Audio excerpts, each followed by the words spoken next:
అరే ఏం చెప్పావు. జనరల్‌గా టైం బావుంటే హీరోలు అవుతారు అంటుంటారు బయట కొంతమంది.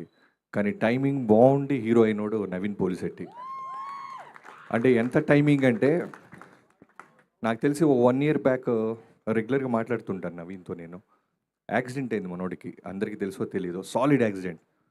చెయ్యి, కాలు ఎక్కడెక్కడ విరిగిపోయినాయి. తర్వాత కర్టెసీగా మాట్లాడుతుంటే, "అన్నా ఇరిగిపోయింది పక్కన పెడితే ముందు రైటర్స్ కావాలన్నా నాకు రికార్డ్స్ తిరగదీయడానికి" అంటున్నాడు. రైటర్స్ ఏంటి తమ్ముడు, నువ్వు ముందు యాక్సిడెంట్ అయింది బెడ్ మీద రష్ లేదన్నా నాకు రైటర్స్ కావాలంటే నాకు తెలిసిన ఒక ముగ్గురు నలుగురిని సజెస్ట్ చేసి పంపించా. మళ్ళీ ఫోన్ చేశాడు, అన్న సరిపోవట్లేదన్నా ఇంకెవరో కావాలని. ఏమో ఎక్కడి నుంచి పట్టుకొస్తాం, ఉన్న రైటర్స్ అందరినీ పంపిస్తే నువ్వు నీ ఎనర్జీకి వాళ్ళు మ్యాచ్ అవ్వక పారిపోతున్నారు తమ్ముడు అంటే.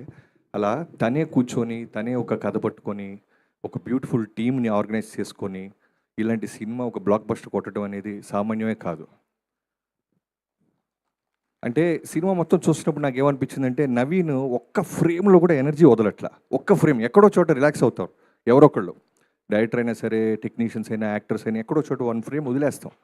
వదలట్లేదు అతను.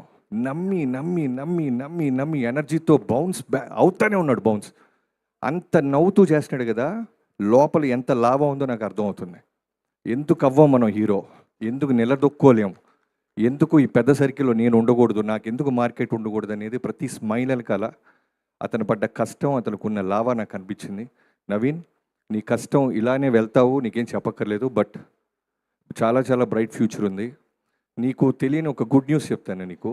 ఈ సినిమా రిలీజ్ అయిన తర్వాత చిరంజీవి గారిని కలిశాను నేను నెక్స్ట్ చేయబోతున్నాను వన్ ఆఫ్ ద మీటింగ్లో. ఆయన సినిమా చాలా బాగుందంట కదా బాబీ, నవీన్ పోలిశెట్టిది అనగానే ఓ రోజు అన్నారు. అవునన్నయ్య చాలా బాగుంది.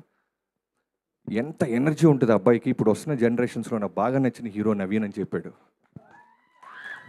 ఆయన సినిమా సక్సెస్ అయ్యి ఆయన ఆనందంలో ఉంటూ నీ సినిమా సక్సెస్ను కూడా ఎంజాయ్ చేశాడు చిరంజీవి గారు. సో ఆయన కళల్లో పడి ఆయన మెప్పు పొందావు నవీన్. ఇది నేను దాచిపెట్టి నేను తప్పకుండా ఈ ఈవెంట్కి నువ్వు నన్ను పిలుస్తూ వచ్చినప్పుడు చెప్పాలనుకుని దాచిపెట్టాను. I'm sharing it this. And director మారీకి అండ్ చిన్మయ్కి అండ్ హోల్ టీమ్